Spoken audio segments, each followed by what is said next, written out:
Okay, so here we are live once again. Let me make sure the camera's working before I get really good and started with this. So we're going to do a lot of Masters of the Universe stuff this month, obviously, because the movie is coming out on June 6th, I think, June 5th, June 6th, sometime in early June. So leading up to it, I definitely want to cover a lot of Masters of the Universe type stuff. We're going to finally open up all those 2000X figures I've been sitting on for a while. But today, what I have to open up for you is straight from Mattel Creations. Got Beastman, Savage Henchman. And so far, I've opened 3 of these movie Origins figures because I've opened He-Man himself and Spikor. And there are more to come. They've got, I've seen Man-at-Arms and Triclops and I haven't seen Skeletor yet, which surprises me. Like Skeletor, you would think would be like one of the first ones they would do, but nope. They got Teela coming out. I didn't think we were going to see an Origins version of Teela, honestly. Like I was kind of surprised by that. Pleasantly surprised, but surprised nonetheless. Anyway, I'm just opening this guy up when I haven't even talked about the packaging really yet. So there's a picture of Beastman that we got on the side. We can see his amulet's a little different. It's not quite that wheel looking amulet that he usually has. It's like an iron cross. It's like what He-Man has. Why is that? I don't know. Is there a connection? Maybe. I don't know. Couple of, well, it looks like spears crossed on the front there, like 2-ended spears. Little blue gem in the middle. That's like a nice acknowledgement of the original Beastman medallion, of course, was blue. Seemed to be glowing a little bit. That Beastman, says Bobby Wald, looks a little bit more like Eddie Munster. Well, Eddie Munster was a werewolf, so her like his dad was a Frankenstein and his mom was a vampire, and he turned out somehow to be a werewolf. But that's none of my business. Personally, I have the theory that wherever they got Herman's junk from when they were stitching him together, that guy was probably a werewolf. So he probably has like werewolf gonads, and that's why Eddie's a werewolf. So under a full moon, Herman gets a red rocket. That's my theory. I don't know, but like it's not canon. They never addressed that in any of the episodes, but that's my theory. So over here we just kind of have a brazier with some snakes on it, probably like a snake mountain. And over here on the inside of the package, the background kind of extends, and that's kind of cool. We got Snake Mountain there. They did a great job making Snake Mountain. The design of that in the movie looks awesome, I think. And it says, the little brief bio here, Beastman, Savage Henchman, Beastman hunts for the Sword of Power in service of his evil master, Skeletor. And it says, includes a beastly blade. And it says, the whip fits into his hand for terrifying action. Well, I certainly hope the whip fits in his hand. That's a nice feature because, of course, the original Beastman, his whip didn't fit in his hand because it was originally made for Big Jim. So it just kind of had that Big Jim. His hands were kind of just shaped like this, and his accessories would have the little loops that would hold them to his hands. So the Big Jim Lion Tamer whip just kind of had that little loop like a handguard on there almost, and it kind of slipped on there. And so I would usually have Beastman just hold the whip in his open hand because it kind of worked that same sort of way. But some people would have him holding the whip by the hand guard. I've talked about this many times in the past. But it's a subject that fascinates me. So in this little baggie, there's the little thing that tells us how Beastman comes all apart. And here's this card with the pick that Bobby Wald says looks like Eddie Munster. And then there's the back where it says Beastman and has Snake Mountain. Bobby Wald says Herman Munster should be suspicious of the mailman that is mysteriously allergic to silver. Nah, I don't question Lily Munster's fidelity. She definitely loves her husband. She would never cheat on him. No. Couldn't possibly happen. Those two are definitely lovebirds. They I guess the tape was on the other side. All right, so we're getting the accessories out of the package. Yeah, I think like they might have been the most romantic sitcom couple, with the obvious exception of, oddly enough, Gomez and Morticia Adams. So I'm pretty sure, I could be wrong about this, but I'm pretty sure that Herman and Lily were actually the first married couple ever on a sitcom to be shown in a single bed together. That up until that point, most married couples on sitcoms, they had the twin beds.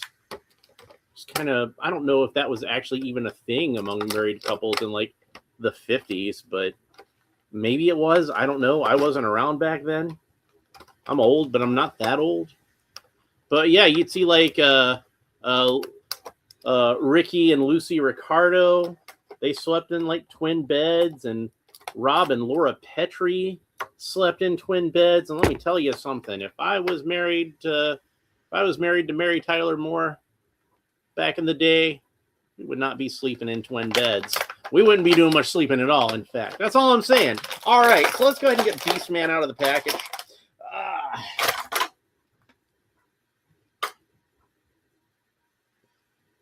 There we go. There he is out of the package. We'll talk more about the figure in just a little bit. Let's talk about his accessories first. So here's his beastly blade.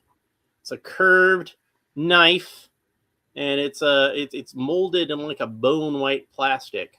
So I guess it's supposed to be like a bone or a tooth kind of knife. And it does have wraps around the. It looks to me like it's a bone that he kind of sharpened up. So we'll set that aside. Maybe a claw out of some other kind of creature. And then, of course, Beastman's whip. And it is just a whip, does not have a handguard on it, and should fit into his hands, hopefully. So Beastman is a much larger figure than he is traditionally portrayed. Oh, he's got a little loop in the back of his belt, so we can put the knife into the loop in the back of his belt. So that's nice. So he's got kind of a coppery color belt. The amulet is kind of a coppery color. He's got dark brown armor with kind of bone white spikes on it on his biceps and on his shins. He's got a dark brown gladiator kilt, and then he's got this furry piece, which that's actually soft goods fur. And then he's got these various straps that seem to hold it down and poke through the fur where there's these. I've never been sure if these are horns or if they're teeth of some creature or some kind of claw or whatever. But it looks cool, so who cares? And it looks like all of this is removable. And since he's an Origins figure, he should come completely apart. But this is like a larger size Origins figure. This one is definitely more proportioned, like, Andre the Giant or Krang. Lone Dragon says it's a Merkin. Well, he's wearing it in the wrong spot. That's supposed to go lower down, Beastman. Mostly he's colored in like this tan sort of color. And then he's got this reddish orange color over the fur at the shoulders and on the hair on his head. And I kind of feel like that the hair on his head should match the hair on the rest of his body, and this should be just kind of a garment. I kind of think that's what it should be. But I'm more thinking of like the original figure. I haven't seen the movie yet, so I haven't really gotten a good look at this guy, what he looks like in the movie. Kind of itching my eye. But that's how I tend to think of Beastman. So is this all just fur that's growing out of his body? I don't know, but it is removable, so we'll take it off in a minute. And then Beastman, this is more 2000X. This is more 2000X than it is like the original Beastman, but he does have a full head of hair, which the original Beastman, of course, was kind of bald on top and had bumps on his head like a Klingon or something. And this Beastman does not have that thing going on. He just kind of looks like Eddie Munster, kind of looks like a werewolf. Kind of looks like the Werewolf of London, like Henry Hull, a little bit like that. So anyway, I'm going to go ahead and take him apart so we can see how all this fits together. So head pops off, and this is an Origins figure, but it is the larger style of Origins figure. So I guess you could technically swap the parts around, but they're going to look kind of funny proportionally. So there's a single peg on the back here that has got these two loops that kind of buckle over it, and we can pull that down and pull it apart here. And they did save a little bit of money on Beastman here, where you can see they just kind of reuse the standard larger torso. He does have new forearms, and he has all new legs, it looks like to me. Oops, I dropped the knife. We'll leave that out for now. He's got all new legs that are all furry. They look new to me. And I think these might be the same feet that came with other figures before, but I don't know. And then the loincloth comes off, and that's what the trunks look like underneath. I'm guessing those are the same trunks that Andre the Giant has. But unfortunately, I was never able to get either the Masters of the WWE Universe version of Andre, nor the Superstars version of Andre. So I do not have an Andre the Giant for my Masters of the Universe collection, unfortunately.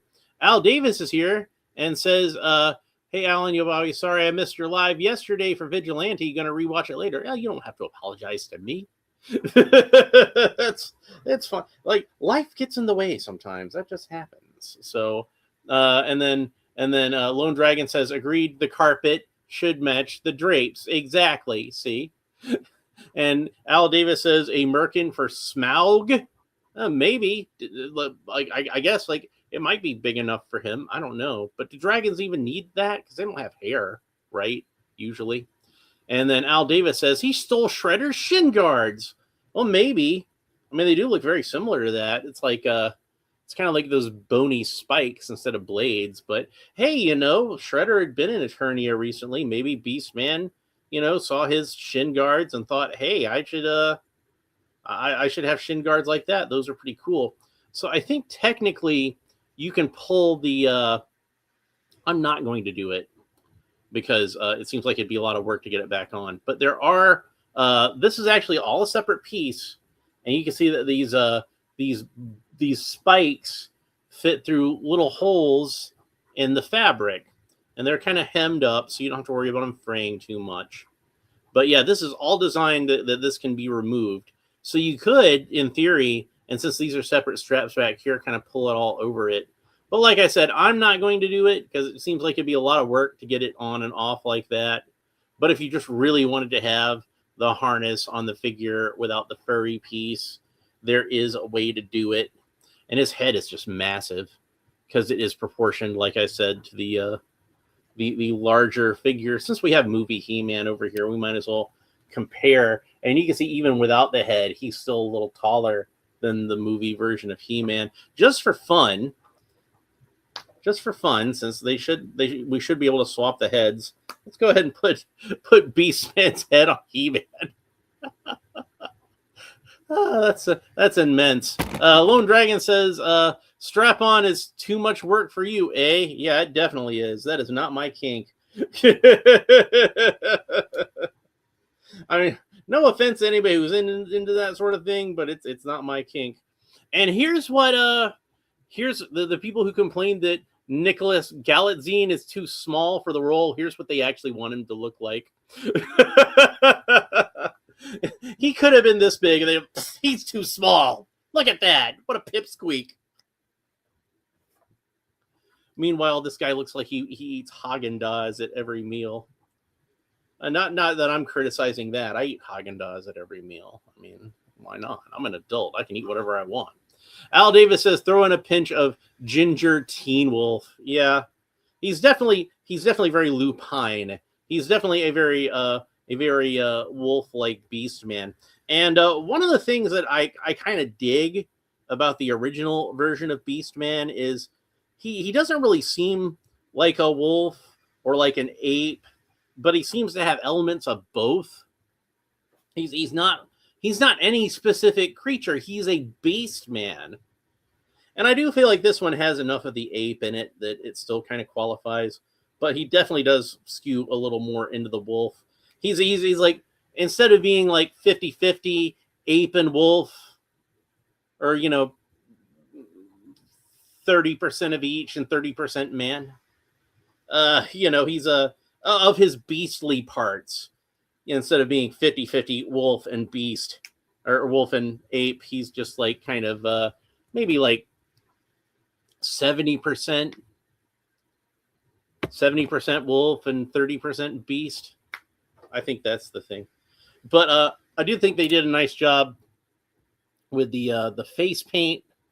He does have the war paint thing going on where like his sometimes they tend to make Beastman's face like flesh colored or match his fur or whatever. Like I know in Revelation he but I think with Revelation he just wasn't wearing the face paint at that time. That's as I choose to interpret it. But in the Filmation cartoon he just kind of had like Caucasian skin. And I want to say in 2000X, he just kind of had Caucasian skin. This guy definitely has the white of the face paint. And then his ears are painted white for some reason.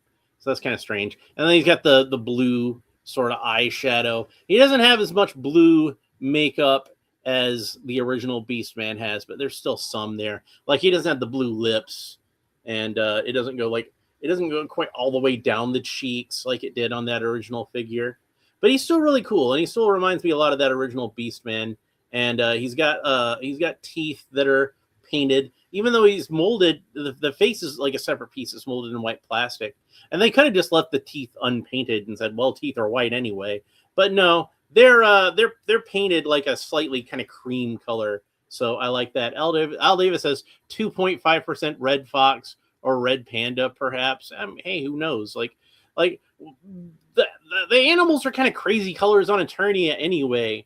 You've got a yellow gorilla and a green tiger and a purple panther. So maybe the wolves there are red. I don't know. Maybe. I'm going to put He-Man's head back on before I lose that because don't fool around with that too much. But yeah, he's an Origins figure. So you already saw me take him apart at the waist. You already saw me take his head off. The arms should come off. So you can swap all the parts around. So that's cool. Let's go ahead and talk about his articulation. So Beastman can not look up very far. He can look up about that far, look down about that far, tilt his head kind of quizzically from side to side. Very Jason Voorhees with a character this size. The head rotates all the way around, but it's going to kind of bump into these spikes. He's got that long beard, and then the spikes kind of stick up, but technically it should rotate all the way around. Arms rotate all the way around the shoulders and move up to the sides about that far. Beastman has a single joint of articulation at the elbow, which bends in about that far. And then that rotates all the way around. Beastman has wrists that rotate all the way around, and the right wrist has a horizontal hinge on it that moves back and forth like so.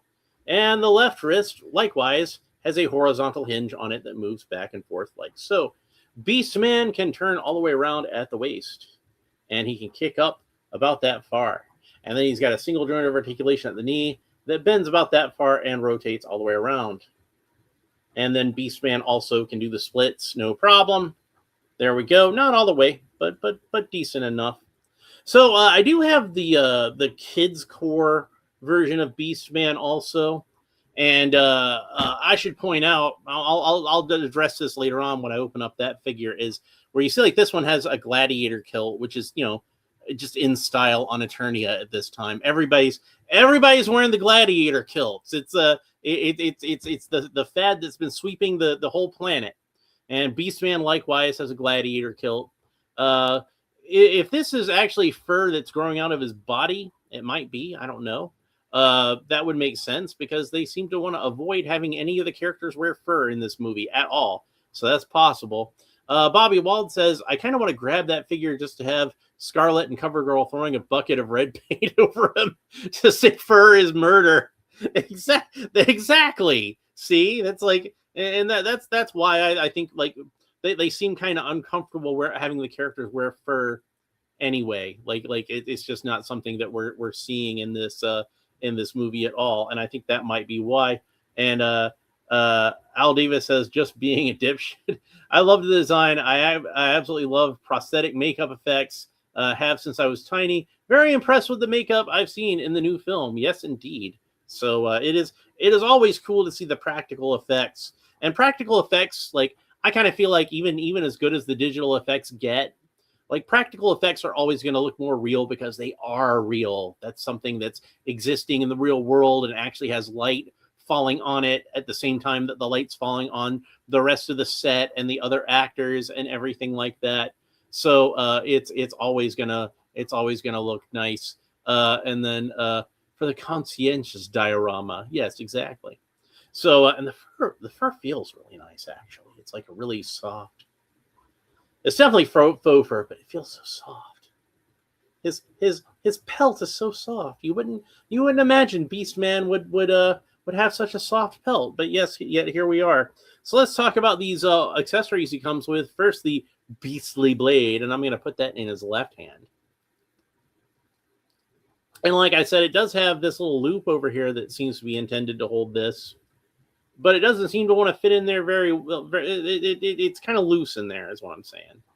And I think that the curve is actually supposed to point out towards the victim. I think it's supposed to look kind of like that. Let's see. How's I have him holding it on the box? Well, he's got it holding it underhanded on the box. I'll have him hold it underhanded on the figure too. But yeah, it does seem to me kind of like the. It's a little more sort of blunted on this edge here, and a little more sharp on the inside edge. It seems like to me. But that's just me. And then the whip should fit into his right hand, nice and snugly. Oh yeah, that's cool. So there is our Beastman completely geared up. Al Davis says 30 minutes later, Alan continues to enjoy stroking the fur, telling us how soft it is, staring down the lens. Remember on Star Trek, The Trouble with Tribbles, when they were all petting the Tribbles, and Spock picks one up, and he's like the trilling seems to have a calming effect on the human nervous system. Thankfully, I am immune to its effects. And then they start staring at Spock, and he's like, puts the thing down. I love me some Star Trek. Anyway, we'll get him where he can stand up. So I'm about to go and take my thumbnail picture. But yeah, the Kids Core one, it has a blue, like a dark blue, for the Gladiator kilt, which I liked that because that was a little bit of a throwback to the original figure, since he had like a blue furry shorts. But this one, it's just kind of a dark brown, and I wish they had gone with the blue on this one. I don't know what's more accurate to what he wears in the movie. Maybe this is more accurate, but if it is, they should have gone with blue in the movie too, quite frankly. So other than some things that I would have done differently with the coloring, I think this is a really cool figure. And I know there's going to be some people who say that that my issues with the coloring, actually he's colored like that in the movie. Well, I don't care. If I'm saying that, I'm saying that like he should have been colored like that in the movie too. Just keep that in mind. I put up a picture on Facebook of some of the cartoon collection figures with the weapons that I 3D printed for them, and I said I like printing the weapons that these cartoon collection figures should have come with in the first place. And then I've got the people saying, actually, he never used that weapon in the cartoon, so this is cartoon accurate. And I'm like, I don't care. He should have used it on the cartoon. Well, what's your point?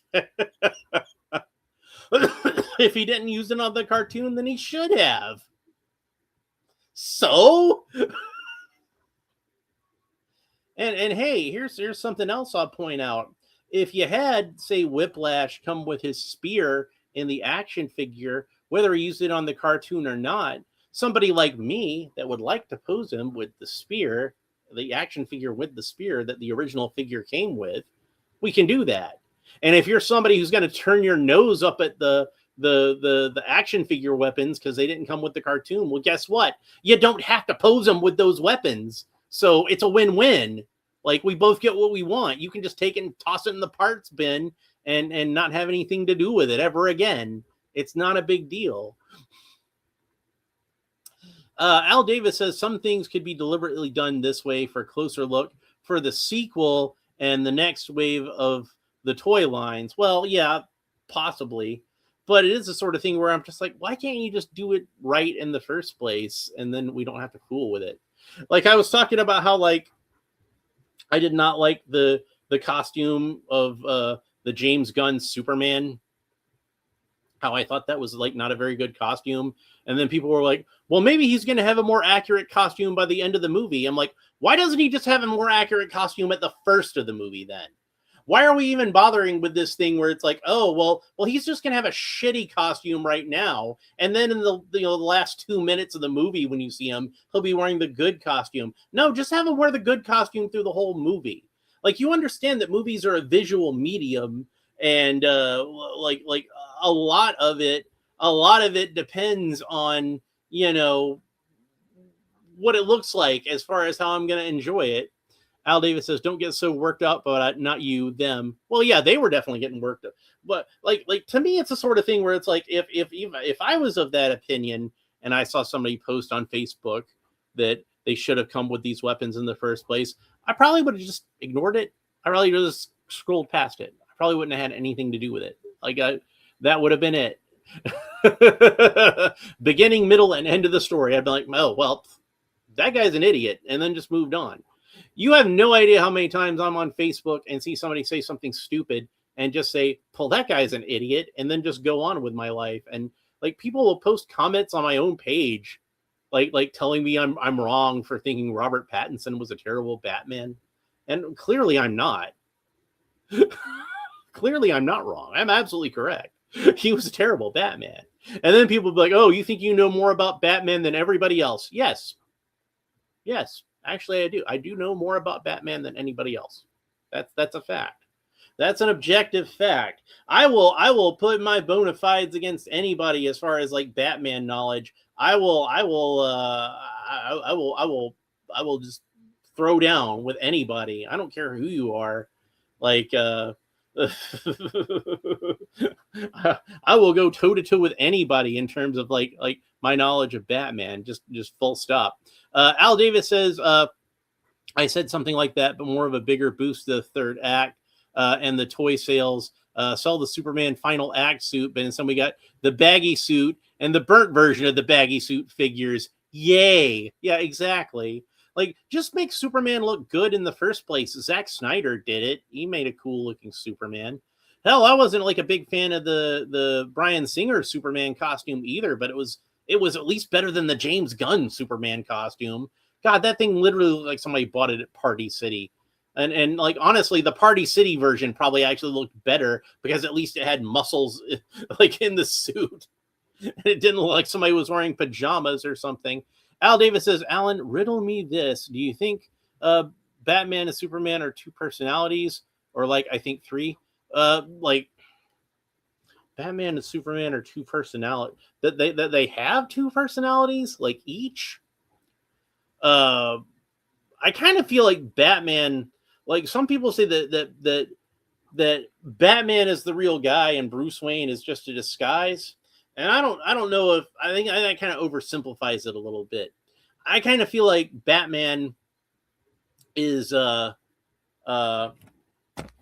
Let's see. Test Batman's favorite knowledge. What's his favorite dinner? Well, it depends on what continuity. Like for example, the Lego Batman, it's lobster thermidor. But personally, I'm of the school of thought of the Adam West Batman television show, and Batman's favorite meal on that is peanut butter sandwiches. They both have functional states: the heroic form and then the human disguise. Yeah, like I kind of feel like Batman is one of those things where like kind of both Batman and Bruce Wayne are kind of disguises. They're both identities that he's invented for himself to inhabit depending on whatever situation he's in. And I kind of feel like they're both kind of based on his own real personality to a certain extent, but they're different aspects of those personalities. And I kind of feel like the real guy, Batman, Bruce Wayne, whatever you want to call him, the only people that really see that are the people who have access to the Batcave, the like Alfred, Robin, Nightwing, Batgirl. Those are the people who know the real man underneath all the masks. and Catwoman would be another one. Maybe Commissioner Gordon to a lesser extent, but there's also, I think, a part of Commissioner Gordon that doesn't want to know because of plausible deniability reasons. And likewise, I kind of feel like Superman and Clark Kent are both like legitimate parts of Kal-El. They're both kind of idealized aspects of how he wants to be. I've talked before about the Kill Bill speech and about how, like, in my mind, the thing that Bill gets wrong when he does his little speech, and it makes sense that he would get it wrong because he's a supervillain, is the idea of Clark Kent being his Superman's critique on the whole human race. He is weak. He is a coward. He is unsure of himself. And I think that's absolutely wrong. I think that Clark Kent is Superman's love letter to the human race. And that Clark Kent actually does have a lot of really good qualities. He's not a coward. People sometimes perceive him as being a coward because he disappears when there's trouble, but he's actually not. He's actually a very brave man. Even the Christopher Reeve version of Superman, who's one that was his Clark Kent was very much played for laughs and definitely supposed to be kind of a goofy comedic character. Even that version of Clark Kent is still the guy who jumps in front of Lois Lane when they're being mugged to protect her from the bullet. Like he's still a guy who stands up for his principles. You know, he stands up for Ricky when Brad's trying to give him a hard time at the bowling alley. Oh, you're doing it wrong, kid. I think Ricky's doing just fine on his own. He stands up to the Warfields in Superman 4 when they buy the paper, and he stands up for journalistic integrity in that. Like, even that version of Clark Kent, he's still like a guy with a lot of positive qualities. I think that Clark Kent is Superman's ideal of the human race, and warts and all. He's not a perfect guy, but that's part of the love. That's part of why he loves him, and that's why Superman loves Lois Lane, because she's not a perfect person. She's a person who's got like all kinds of flaws and bags of luggage and all this kind of stuff. But I do think that Superman is probably more Clark Kent than he is Kal-El is probably more Clark Kent than he is Superman, because because you know, like that's what he wants to be. That if he could just live his ideal life and not have any trouble to deal with, he would probably just be Clark Kent. It's like I know it's not the hip version of Superman to talk about these days, but the Dean Cain version of Superman always had a line that I really liked. Is like, Clark Kent is who I am, Superman is what I can do. And I kind of feel like that summed it up pretty succinctly. But yeah, Al Davis says, totally agree. Not personalities per se, states of being. Clark throws off anyone thinking he's Superman. He's not a pastiche coward. Clark isn't a pussy or wet. He's quiet, reserved, and a straight arrow. He's mild-mannered. That's what they say. Like that was another problem that I had with the James Gunn Superman, is where he'd be crashing out and yelling at Lois Lane, and you have to let Lex Luthor know that you hurt his feelings. No, he doesn't. Superman has to be reserved. He's a man who lives in a world made of cardboard, and he has to be able to contain. He can't crash out. He can't afford to crash out. That was why in that world made of cardboard speech that he gives to Darkseid, he's like, this is a chance for me to finally let loose. This was a chance for Superman to finally just fully be Superman and unleash on something, because Darkseid is something that, if anything, is more powerful even than Superman or Lois when she knows. Exactly. And that's when you see the real guy. That's when you see the like I kind of feel like if you're friends with Superman or Clark Kent, you're seeing aspects of the real guy.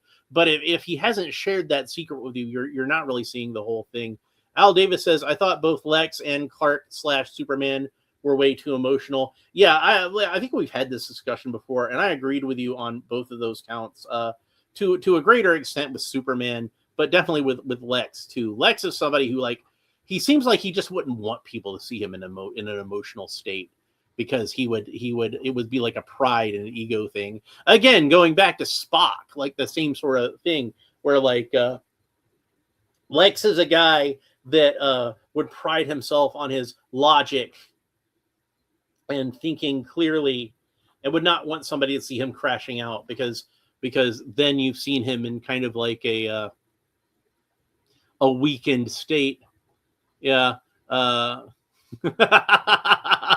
Yeah, Al Davis says, I love that line. I'm not going to hold back. I'm not going to stop until your bloody smears on my fists. Exactly. And Darkseid is one of the few characters that could go toe-to-toe with Superman like that. Because like I said, Darkseid is like maybe even more powerful than Superman. So, but Superman, I think, could still beat him because he's got more to fight for. All Darkseid wants is just to control everything. And Superman is fighting for the people and the entire human race that he loves. So who's got more to lose in that situation? The guy who just wants to control everything, or the guy who just wants to protect? So Bobby Wald says, I like that one episode of Robot Chicken where Superman kept turning back time for Lois just to get scolded each time. Yeah. Al Davis says, yeah, and seeing him get to that line and level is phenomenal. Kyrus is here and says hello. Unfortunately, you're just at the tail end. We're just about wrapping things up. So we were even done talking about the action figure. We were just talking about Superman and Batman. Maybe I really should do an episode sometime in the future where it's just like, just free for all, just talking about crap. Maybe pick a topic and just talk about it and maybe do something like that sometime in the near future. But anyway, Beastman is a great figure. And unfortunately, the only way you're going to get this figure is on the Mattel Creations website. I'm pretty sure he's an exclusive to that website. He certainly isn't exclusive right now. And I don't guess we're going to see him at retail anytime in the near future. But I think that was probably a mistake. I think they could have sold this guy at regular retail and he would have done well. But it seems like to me, like the Origins figures in this line are kind of, they're kind of seem to be more like store exclusives anyway. Like He-Man and Spikor turn up at Target. Trapjaw was sold through Walmart. Who knows where the rest of them are going to be sold through? But yeah, like I do really like this Beastman figure. He turned out really nicely. And let's since I got him put back together now, we can see him next to He-Man, and yeah, he's like quite an enormous figure next to He-Man. It's kind of funny because the original Beastman figure, if anything, was a little shorter than He-Man because he had those little stubby legs and didn't quite stand as tall. But this guy is definitely taller than our regular He-Man figure. But like I said, I know they're doing Man-at-Arms and Triclops and Teela, and I'll be shocked if they don't do an Origins version of Skeletor, but I haven't seen him yet, so.